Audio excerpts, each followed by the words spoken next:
Hi welcome back to our channel. AP EAP set 2025 రిజల్ట్కి సంబంధించి ఒక official update అయితే రావడం జరిగిందనమాట. అదేంటో చూద్దాం. దానికన్నా ముందు ఇలాంటి లేటెస్ట్ అప్డేట్స్ కోసం మన ఛానల్ అయితే సబ్స్క్రైబ్ చేసుకోండి.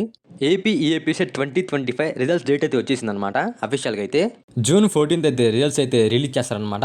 రిజల్ట్స్ రాగానే ఎలా చెక్ చేసుకోవాలి అండ్ అలానే ఏ ర్యాంక్కి ఏ కాలేజీలో సీట్ వస్తుంది, ఏ కోర్సులో సీట్ వస్తుంది అనేది డీటెయిల్గా వీడియోస్ అయితే అప్డేట్ చేస్తూ ఉంటాను. సో జూన్ 14th అయితే రిజల్ట్స్ అయితే అనౌన్స్ చేస్తారు. బైపీసీ వాళ్ళకైతే డిఫరెంట్ కౌన్సిలింగ్స్ అయితే ఉంటుందన్నమాట ప్రతి ఒక్క కోర్స్కి. సో ఎన్ని రకాల కోర్సెస్ ఉంటాయి, వాటిలో జాయిన్ అవ్వాలంటే ఎన్ని రకాల కౌన్సిలింగ్లో మనం పార్టిసిపేట్ చేయాలని డీటెయిల్గా అయితే మీకైతే వీడియోస్ అయితే అప్లోడ్ చేస్తూ ఉంటాను. వీడియో నచ్చినట్టయితే లైక్ చేయండి. లైక్ చేయడం వల్ల చాలా మందికి రీచ్ అవుతుంది. మీకు ఏమైనా డౌట్స్ ఉంటే కామెంట్ చేయండి. అండ్ అలానే నన్ను అయితే ఇన్స్టాగ్రామ్లో కూడా కాంటాక్ట్ అవ్వచ్చు. లింక్స్ అండ్ డిస్క్రిప్షన్ అయితే ప్రొవైడ్ చేస్తాను. Thank you for watching.